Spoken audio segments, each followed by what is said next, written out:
자, 여러분 안녕하세요.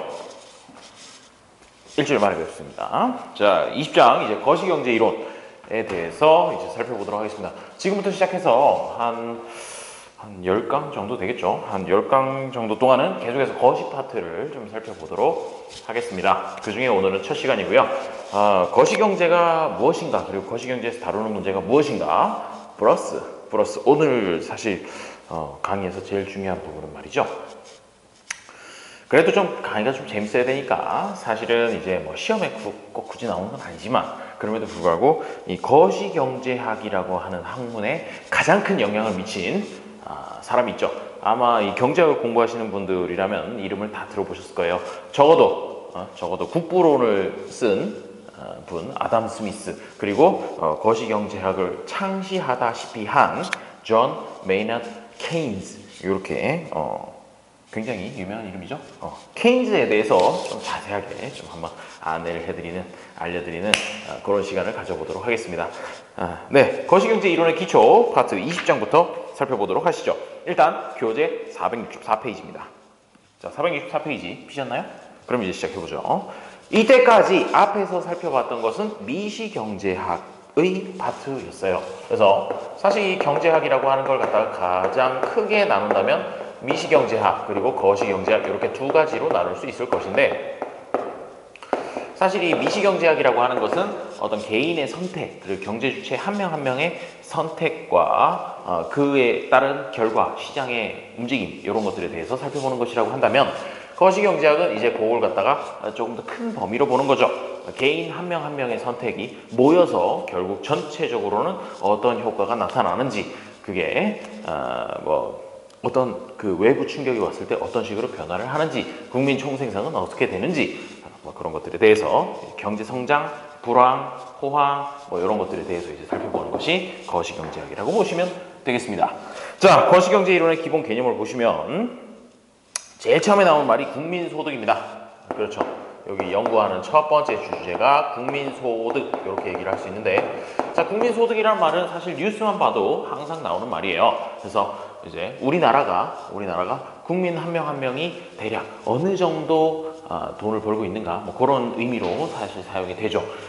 그런데 이 국민소득이라고 하는 것은 원래는 더 정확한 개념으로는 뭐라고 얘기를 하느냐면 국내 총생산이라고 얘기를 합니다. 그리고 아마 다 들어보셨을 텐데 GDP, Gross Domestic Production이라고 얘기를 하죠. 그래서 요 개념이라고 하는 것, 그거부터 이제 거시경제 출발이라고 볼 수 있겠습니다. 자, 국내 총생산 보죠. 한 나라 국민의 총체적 소득은 일반적으로 국내 총생산이라는 변수로 대표되고 있다.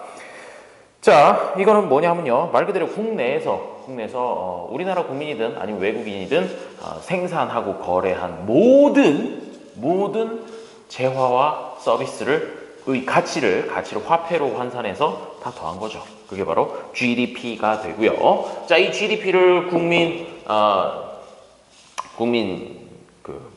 인구수로 나누게 되면은 이제 1인당 국민 총생산이라고 그렇게 얘기를 하게 되죠.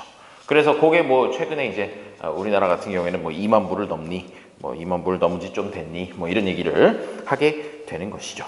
자, 그래서 결국 이 국내 총생산 GDP라고 하는 것은 웬만하면 지금까지는 계속해서 좀 증가하는 그런 추세를 보여왔습니다. 465페이지에 있는 그래프를 보셔도 이 과거 자료인데 그걸 갖다 보시면 되죠. 자, 장기 추세라고 하는 것은 계속해서 이제 올라가고 있는데, 중간중간에 조금 꺾이거나 조금 더 올라가거나 조금 덜 올라가거나, 또는 거의 97년과 98년 사이에서는 이 약간 좀 눈에 띄게 좀 이렇게 감소하는 그런 모습도 볼 수가 있죠. 그리고 또 그런 비슷한 모습이 2008년, 2009년 요때도 한 번 더 보이고 있습니다.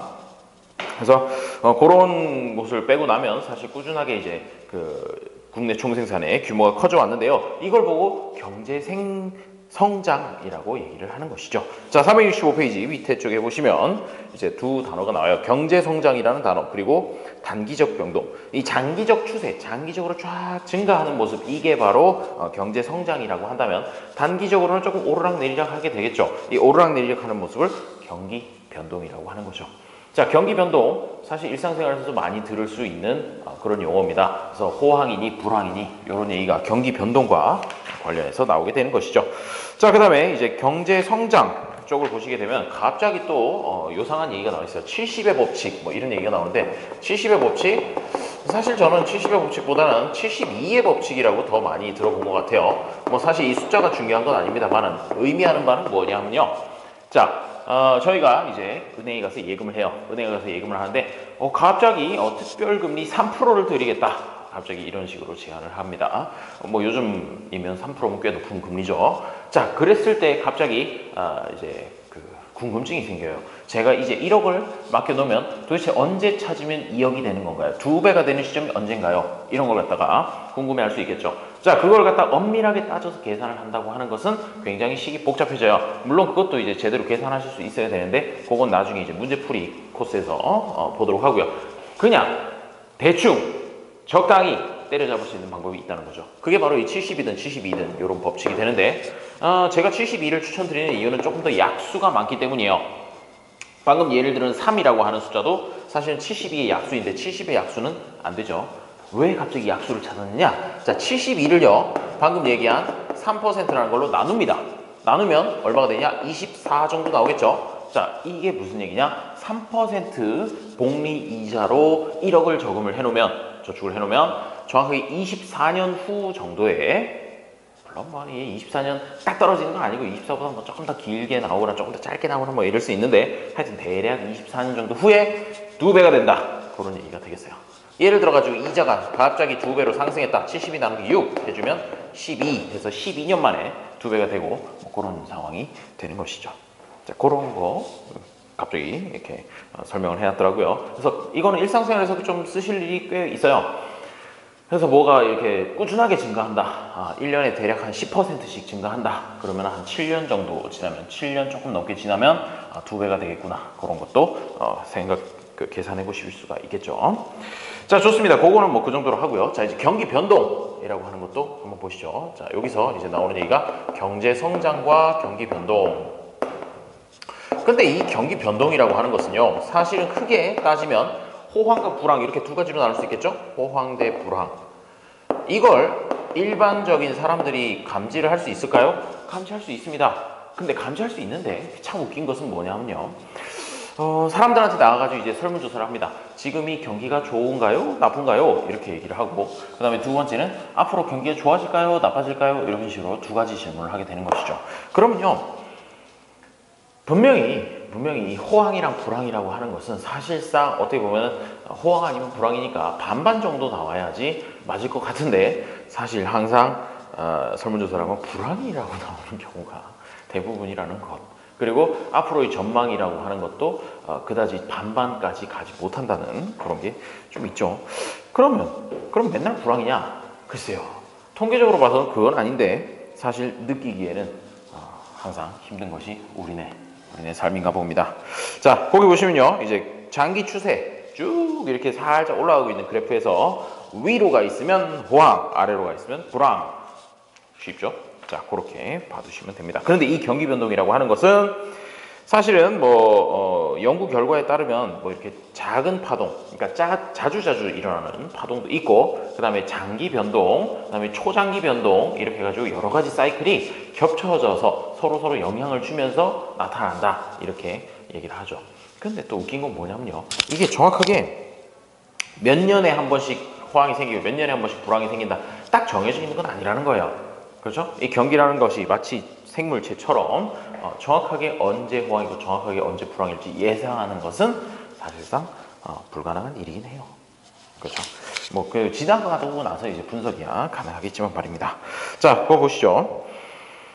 468페이지로 오세요. 자, 경기 변동, 실제 국내 총생산이 장기 추세치 주위에서 더 높아지기도 하고 더 낮아지기도 하는 일이 반복되는 현상을 경기 변동이라고 부른다. 자, 높을 때가 호황, 낮을 때가 불황 이렇게 얘기를 하는 것이죠. 나머지는 그냥 읽어보시면 돼요.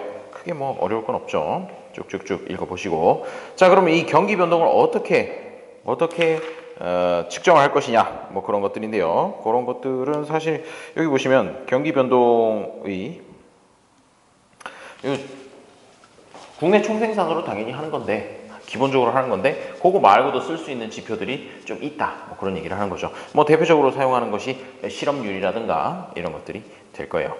그렇죠? 실업률. 아무래도 불황이 되면 경기 실업률, 경제 실업률이 조금 올라가게 되고, 경기가 호황이 되면 조금 더 실업률은 떨어지게 되는 그런 상황이라고 보실 수가 있겠죠. 자, 그렇고요. 그 다음에 이제 물가와 인플레이션. 그렇습니다. 국민 소득을 보는 게 아니라 물가, 그리고 물가 상승을 의미하는 and inflation. 이렇게 두 가지도 거시경제에서 굉장히 중요하게 생각하는 그런 주제가 되겠죠. 자, 인플레이션 많이 들어봤을 겁니다. 사실 영어로 인플레이션이라고 하는 것은 꼭 물가 상승만을 의미하는 게 아니라 팽창이라는 뜻도 가지고 있죠. 팽창, 뭔가 커진다, 수치가 높아진다, 이런 의미가 있습니다. 그래서 여기서는 주로 물가가 상승할 때 인플레이션 현상이라고 얘기를 하는 것이죠. 자, 그런데 어느 정도 자연스러운 현상이라고 생각할 수도 있어요. 그리고 지난 100년 동안의 인플레이션이라는 그 473페이지에 있는 그 부분을 한번 살짝 읽어보시면은, 자, 1900년부터 2000년에 이른 100년 기간 동안 미국의 물가는 전반적으로 20배 정도 오른 것으로 나타났다. 이는 그 기간 동안 매년 3% 비율로 물가가 상승해왔다라고 하는 그런 얘기예요. 그런데 어떻게 보면요, 물가가 떨어졌다는 얘기는 참 듣기가 힘들어요. 그런데 얼마 전에 뉴스를 보셨는지 모르겠지만 그 뉴스에 보면은 우리나라 물가가 갑자기 떨어져가지고 그게 걱정이다, 이런 얘기도 하고 있습니다. 아니, 물가가 떨어지면은 내가 똑같은 돈을 벌어도 분명히 그 물건을 더 살 수 있고 좋은 거 아닙니까? 왜 물가가 떨어지는데 걱정을 하는 겁니까? 이렇게 질문하는 사람들이 있어요. 그렇죠?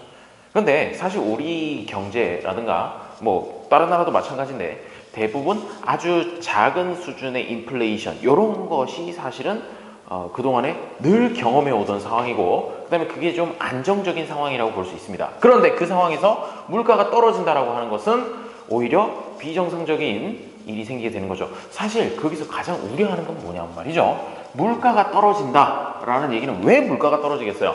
갑자기 물건 잘 만들어 팔던 사람이 나 이제 돈 많이 벌었으니까 이제 돈 조금만 벌어도 돼 라고 하면서 물건 가격을 낮추기 때문에 물가가 떨어지는 게 아니에요. 왜 물가가 떨어지겠어요? 안 팔리니까. 물건이 안 팔리니까 어쩔 수 없이 물건 가격을 낮추게 되고, 물건 가격을 낮춘 부분들이 반영이 돼서 물가가 떨어진 것으로 나타나게 되는데, 이는 사실 심각한 문제가 있어요. 경기가 굉장히 큰 폭으로 위축될 가능성이 있다는 것이죠. 왜? 아니, 수요가 부진하면 그 가격을 떨어뜨린다고 해서 물론 수요가 조금이라도 회복되는 부분은 있겠습니다만은, 장기적인 추세로 볼 때 점점점 수요 위축이 심해진다고 하면 물가가 지속적으로 떨어지게 되고, 사실 이 장의 제일 마지막 부분에 나타나는 스태그플레이션, 실업과 연계되는 스태그플레이션까지도 같이 나타날 수 있기 때문에, 사실 경제정책을 수립하는 공무원들 입장에서는, 정부 입장에서는 사실 물가가 하락하는 것이 그다지 달가울 수만은 없습니다. 물론 그 원인이 갑자기 국제 유가가 미친 듯이 떨어져가지고 우리나라한테 굉장히 유리한 방향으로 그렇게 바뀌었다, 뭐 그런 거라면 상관없겠지만, 지금 상황은 사실 그런 것은 아니고요. 아까 말씀드렸던 것처럼 수요 부진에 의해서 물가가 떨어지는 것이라고 볼 수 있기 때문에, 사실 스태그플레이션의 전조가 아니냐. 뭐 아시겠습니다만은 경제 대공황이라든가 아니면 1970년대 오일 쇼크라든가 이런 것들 이후에 잠시 있었던 스태그플레이션이 우리나라에서 일어나는 거 아니냐. 그렇게 되면 또 잃어버린 일본의 10년처럼 우리나라도 뭐 잃어버린 10년이든 20년이든 되는 거 아니냐, 이런 걱정을 하고 있는 것이죠. 자, 그렇습니다. 인플레이션, 요거에 대해서도 살펴보게 될 건데요. 이 인플레이션이라고 하는 것은 사실은 굉장히 여러 가지 영향을 미쳐요. 제가 지금 1억을 갖고 있습니다. 1억을 갖고 있는데 이 1억을 아무데도 투자를 하지 않고 금고에다가 딱 넣어놔요. 1억을. 그리고 나서 한 10년 정도 후에 잘 있었나 하고 탁탁 먼지를 털어가지고 딱 꺼냈을 때 이 1억은요, 10년 전에 1억이랑 분명히 숫자는 똑같습니다. 그 사이에 우리나라가 화폐개혁을 하지 않았다는 전제하에, 안 할 것 같긴 한데, 자, 화폐개혁을 안 했다는 전제하에 분명히 1억 원의 어치의 물건을, 그때 당시에 1억 원 어치의 물건을 살 수는 있겠으나, 인플레이션이 계속 지속적으로 있었다라고 하면 어떻게 되겠어요? 지금 당장 1억 원을 사용하는 것보다 10년 후에 1억 원을 사용하는 것이 제가 얻을 수 있는 그 물건의 가치라고 하는 것이 확 줄어들게 되겠죠. 인플레이션은 바로 현금의 가치를 떨어뜨립니다. 뭐 그렇게 되는 것이죠. 나중에 보면 이제 어떻게 보면 할인율과도 관련이 있고 그렇습니다. 자, 그렇게 되고요. 그 다음에 이제 인플레이션 얘기는 나중에 또 자세하게 할 거니까 뒷부분에서 그렇게 하고요. 그 다음에 국제 수지와 환율 요쪽 파트를 보도록 하죠. 자, 원래 국제경제학이라고 여기 하나가 더 있어요. 사실은 국제경제학. 그래서 저도 이제 국제경제학이라고 하는 부분을 따로 떼가지고 한 3회든 4회든 이렇게 좀 강의를 할까 생각을 하고 있는데, 그래서 거시경제 한 10편, 그 다음에 국제경제학 한 4편 정도 해가지고 앞으로 한 14편 정도 해서 마무리를 할까 이렇게 생각을 하고 있는데 아유, 죄송합니다. 자, 일단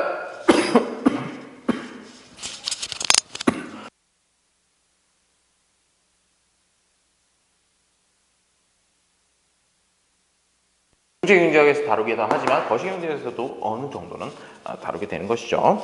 자, 거기 보면 국제수지와 환율 474페이지입니다.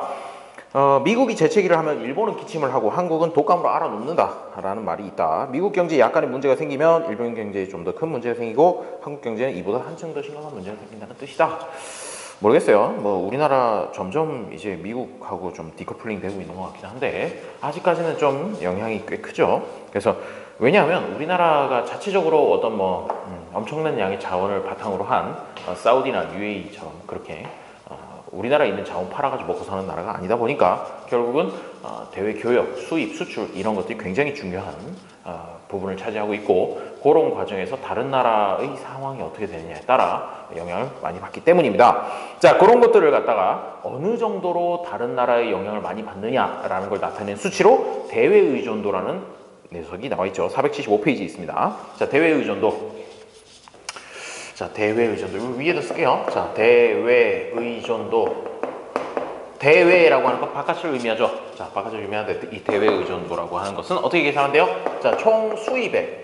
수입도 영향을 미치고, 그 다음에 총 수출도 영향을 미치고, 총 수출액을 두 개를 더해서 뭘로 나누냐면 국내 총생산으로 나누는 거죠. 그럼 국내 총생산 대비해서 실제로 수입과 수출을 합한 교역 금액이 어느 정도 되는지 그걸 갖다가 대외 의존도라고 지표를 하나 만든 것이죠. 그래서 이 대외 의존도는 크면 클수록 당연히 수입, 수출 이런 다른 나라에 대한 다른 나라의 상황에 영향을 받는 폭이 크다라고 볼 수 있겠습니다. 그리고 국제 수지라고 하는 것도 있는데요. 국제 수지는 아마 많이 들어보셨을 거예요. 국제 수지, 흑자, 적자 이렇게 얘기를 하죠. 그래서 총 수입액이 총 수출액보다 많으면 적자, 총 수입액이 총 수출액보다 작으면 흑자 이렇게 얘기를 하죠. 거기서요, 서비스하고 상품을 또 분리를 해서 국제 상품 수지, 국제 서비스 수지 이런 식으로 두 개 쪼개 넣기도 합니다.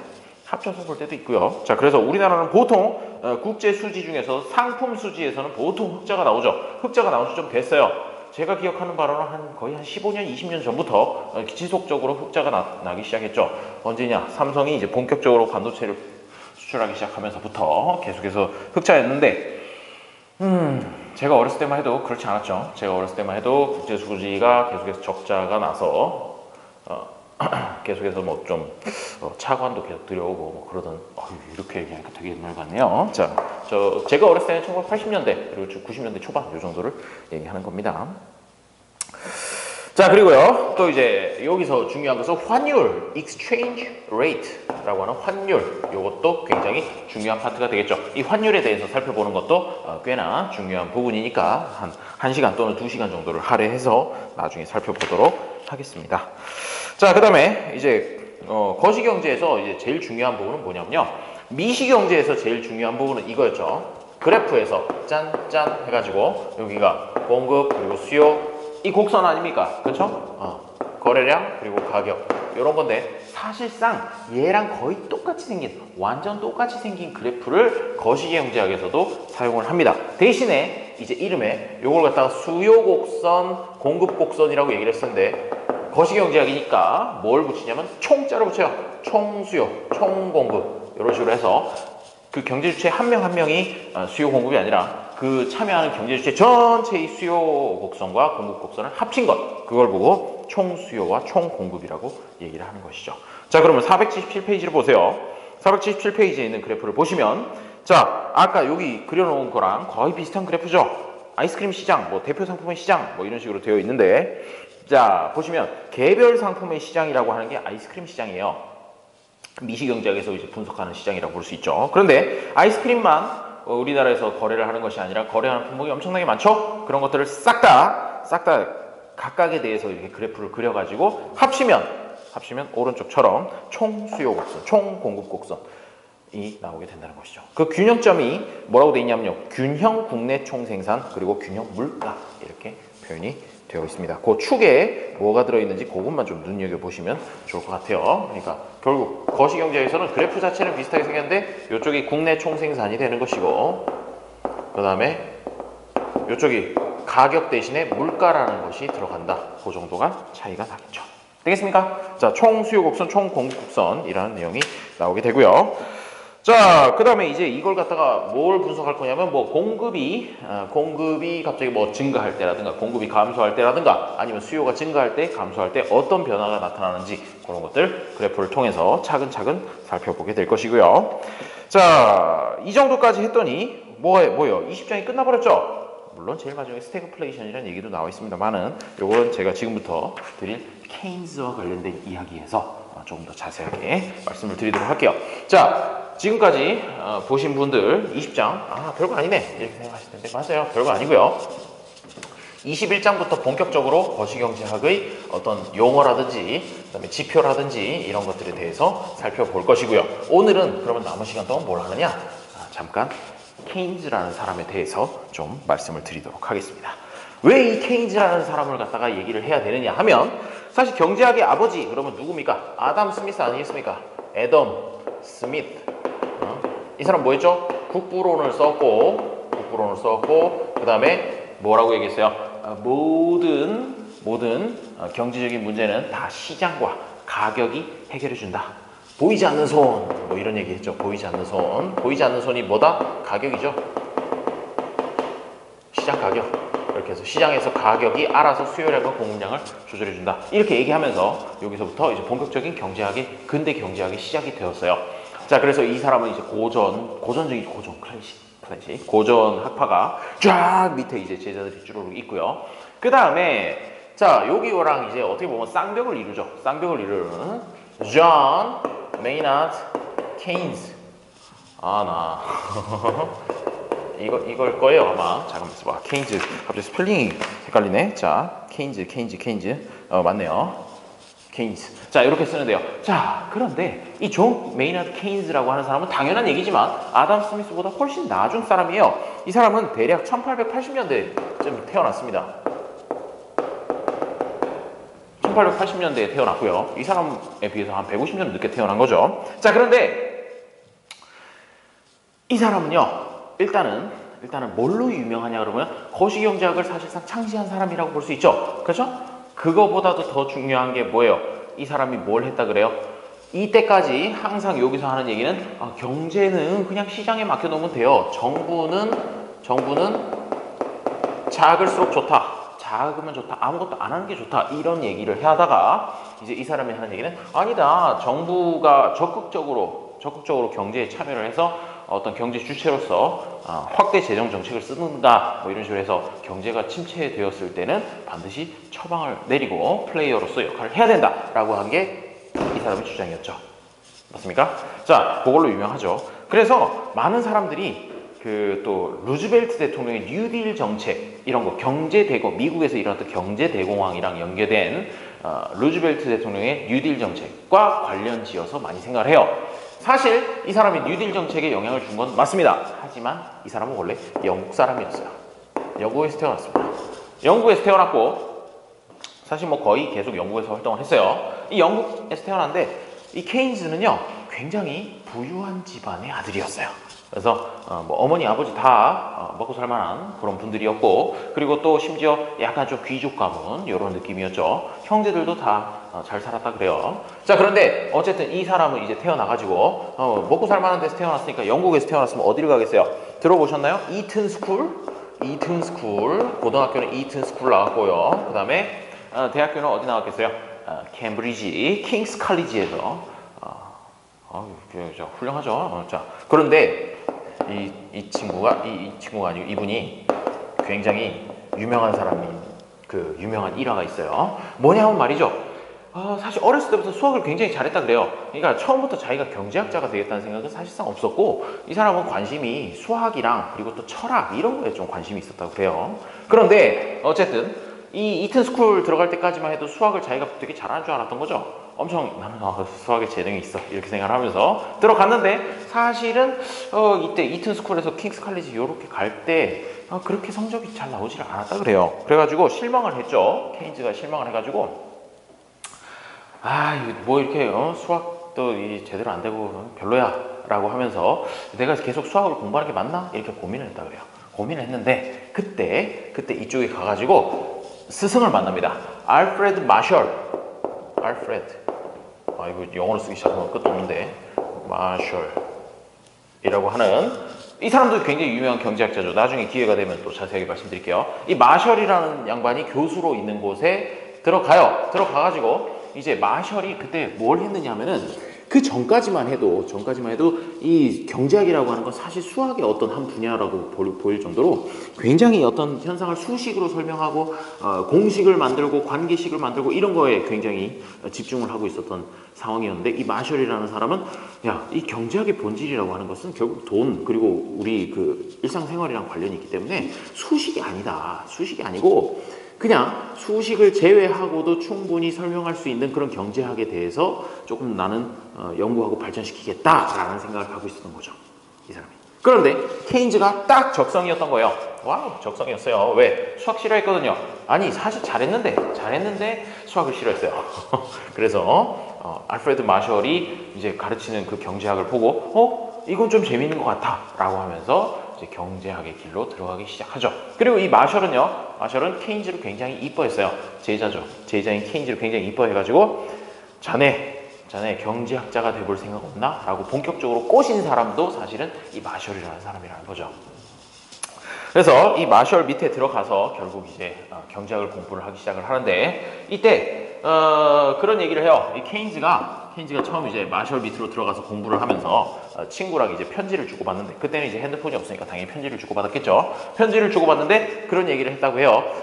친구, 내가 요즘 경제학이라는 거 공부하는데 말이야, 어쩌면 나는 경제학에 약간의 재능이 있는지도 모르겠어 라고 이렇게 문구에 넣어서 보냈다고 해요. 사실 어떻게 보면 경제학에서 제일 유명한 경제학자 2명 중에 한 명이잖아요. 그렇죠? 아담 스미스 다음으로 유명한 사람이 케인즈인데 그 케인즈가 처음에 시작하면서는 어쩌면 나는 경제학에 조금 재능이 있는지도 모르겠어 라고 이렇게 굉장히 겸손한 얘기죠. 그렇게 얘기를 했다 그래요. 사실 비슷한 얘기 아담 스미스도 있는데요. 국부론 쓰면서 국부론 처음 집필 할 때 이 책 굉장히 유명한 책이잖아요. 이 책 처음 집필 할 때 내가 요새 그냥 생각해둔 게 있어서 조금씩 적고 있는데 이 책이 괜찮은 책인지 모르겠어 라고 이렇게 친구들한테 얘기했다고도 하는데 사실 정말 위대한 사람들은 자기가 위대한 일을 하면서도 이게 지금 위대한 일을 하고 있는 건지 모를 때가 많다라는 그런 것도 되겠죠. 자, 어쨌든 이 사람은 그래가지고 이제 케인즈가 들어가서 이때까지 기존에 있던 이런 그 정부는 아무 일도 하지 않아도 된다. 언젠가는 장기적으로 봐서는 무조건 시장이 균형점으로 돌아간다라고 하는 기존의 이론들을 반박을 하기 시작합니다. 반박을 하면서 뭐라고 했냐면 굉장히 유명한 말을 남겼어요. 무슨 얘기를 했냐? 이거 뭐 여기서 들으시면 나중에 어디 가서 써먹으셔서 괜찮은데 우리도 다 알고 있는 얘기예요. 장기에는 긴 기간에는 언젠가 우리는 죽는다.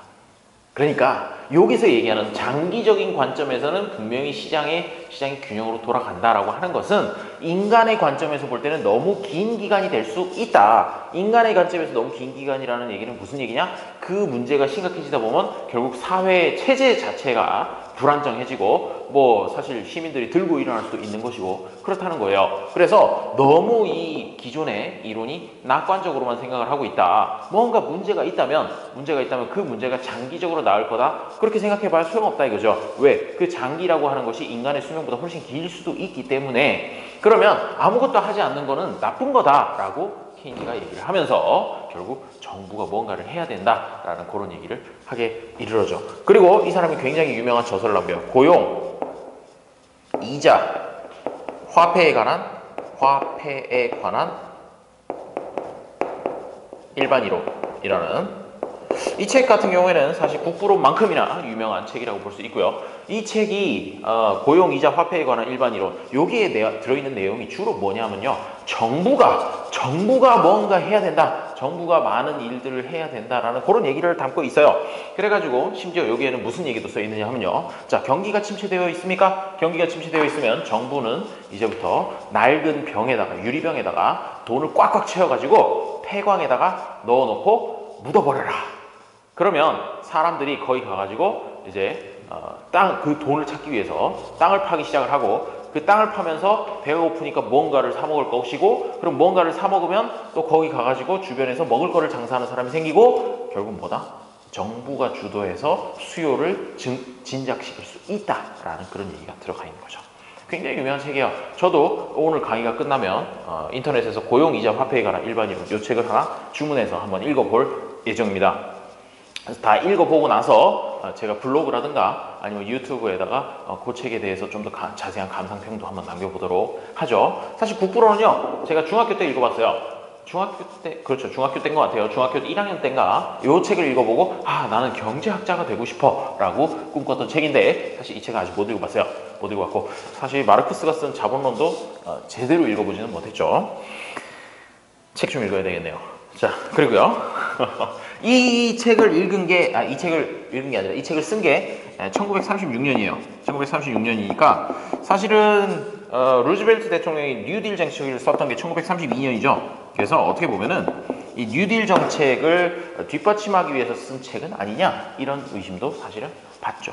사실 받고요. 뭐 그럴 수도 있고 아닐 수도 있고, 그게 뭐 중요하겠습니까? 자, 그 다음에요, 이 케인즈라고 하는 사람은 굉장히 또 유명한 분야가 있는데요. 뭘로 유명하냐 하면요, 이 사람은 사실은 그 나이가 꽤 많이, 당시로서는 굉장히 많은 나이에 42살에 이제 연하의 미모의 발레리나와 결혼을 합니다. 그 러시아 출신의 발레리나와 결혼을 해가지고 인생의 승리자라고 이렇게 표현을 하는데, 굉장히 아름다웠다 그래요, 와이프가. 뿐만 아니라 이 사람은 원래 태생도 부유했는데 계속해서 부유합니다. 왜 부유하냐면, 그때도 이제 주식시장이라는 게 존재를 했는데, 주식을 투자를 하는 족족 다 성공을 했어요. 그래서 이 주식 투자를 어쩜 그렇게 다 성공을 해서 재산을 불릴 수 있습니까? 라고 물어봤더니 거기에 이제 뭐 미인대회 얘기를 하면서 미인대회, 주식 투자는 미인대회와 같다, 뭐 이런 식의 논리도 폈다라고 해요. 그게 무슨 얘기냐 하면, 내가 이쁘다고 생각하는 사람이 최고가 아니고 대부분의 사람들이 이쁘다고 생각하는 사람이 미인대회에서 1등을 하는 거다. 그러니까 주식도 마찬가지로 내가 봤을 때 오를 것 같은 그런 주식을 사지 말고 일반적으로 다 괜찮은 것 같은데 라고 생각하는 인기주, 우량주 이런 거 위주로 투자를 하면 실패할 일이 없다라고 이러니까, 어떻게 보면 굉장히 당연한 얘기인데 그 인기주가 뭐냐가 문제죠. 자, 그런 얘기도 했다라고 합니다. 그리고 이 케인즈는 결국 이제 나중에는 많은 후학들도 남기게 되고, 그리고 사실상 1940년, 50년 이후에 60년대부터 지금까지도 어떻게 보면 경제 관료들은 전부 케인지안이라고 보셔도 크게 문제가 없죠. 사실 이걸 신봉하는 경제학자가 정부에서 투신해서 열심히 일하고 있다는 것 자체가 넌센스잖아요. 그렇죠? 그렇습니다. 자, 그리고 또 뭐 그 정도로 케인즈 봐두시면 되는데, 케인즈가 또 재밌는 게 뭐냐면요, 이 사람이 뉴턴을 되게 뭐라 그러냐, 약간 좀 숭배 비슷하게 그렇게 생각했어요. 사실 뉴턴은 굉장히 유명하죠. 아이작 뉴턴, 만유인력의 법칙 뿐만 아니라 여러 가지 법칙들을 발견하고 굉장히 유명한 사람인데, 그 사람은 당연히 이 사람보다 훨씬 옛날에 태어났다가 죽었죠. 그런데 이 케인즈가 사실은 이 뉴턴에 대해서 뭐라고 얘기를 하냐면, 전기도 썼어요. 뉴턴의 전기도 썼는데, 뉴턴이 뭐 인류 역사상 최후의 마법사다 뭐 이러면서 그래가지고 이제 어떻게 보면 뉴턴이 무슨 뭐 최근에도 뭐 가끔 검색어에 뜨던데, 그 이름 뭐죠? 그 비밀 조직? 갑자기 생각이 안 나네요. 하여튼 그 뉴턴이 약간 좀 신비주의 이미지라든가 어떤 그런 걸로 되는데, 케인즈가 한몫했죠. 케인즈가 쓴 전기에서 그런 거 약간 좀 점성술 플러스 뭔가 이게 마법 이런 것들에 좀 관련 있는 그런 식으로 서술을 했기 때문에 그렇습니다. 자, 그 정도로 해가지고 우리 케인즈라는 분에 대해서 이제 살펴봤는데요. 이 케인즈가 참 부러워요. 저는 부럽습니다. 왜요? 저도 사실은 한때 경제학자를 꿈꿨고, 사실 아직까지도 경제학 교수가 되겠다는 꿈을 버리지는 않았어요. 제 개인적인 얘기입니다만은 제가 이제 석사까지 했죠. 석사까지 해가지고 사실은 이제 박사 과정만 하면 말 그대로 이제 경제 교수가 될 수도 있는데 제 나이가 이제 30대 후반을 바라보다 보니까 사실 결혼도 했고 딸내미도 있고 그래서 뭐 아직 현재 좀 늦긴 합니다만 언젠가 40대 초반 정도 되면 그만큼 돈을 좀 많이 벌어놓고 나면 유학을 가서 어떻게 좀 박사 과정까지 공부를 해볼까 그런 생각도 없지는 않습니다. 그러고 나면 저도 케인즈처럼 like 케인즈처럼 그렇게 멋지게 인생을 살아보고 역사에 남는 저술 이런 것들도 하나 해보면 어떨까 그런 생각은 갖고 있는 것이죠. 원래 사람이 태어나서 역사에 이름 한 번 정도는 남겨줘야 되지 않겠어요? 자, 그 정도로 하고요. 다음 시간 내일 모레죠? 내일 모레 거시경제 변수의 정의와 측정이라는 파트에서 각종 경제 지표에 대해서 한번 살펴보도록 하겠습니다. 그리고 이어지는 제8편이 어떻게 보면 거시경제 이론의 메인 파트가 될 거예요. 그래서 그쪽에서 한 4강, 5강 정도 되고 물가에 대해서 한 2강, 그 다음에 이자율과 화폐 이런 것들에 대해서 또 한 2강에서 3강 정도, 그 다음에 경제정책, 실업 인플레이션 2강 해서 총 거시경제 파트는 한 10강에서 12강 사이로 이렇게 생각을 하고 있습니다. 경제 성장 관련해서는 크게 많이 다루지는 않을 거예요. 그 다음에 국제경제 뒤쪽에 환율을 포함해서 4강 정도 그렇게 마무리하도록 하겠습니다. 자, 오늘은 여기까지 하도록 하겠습니다. 저는 책 사러 갑니다. 빠이.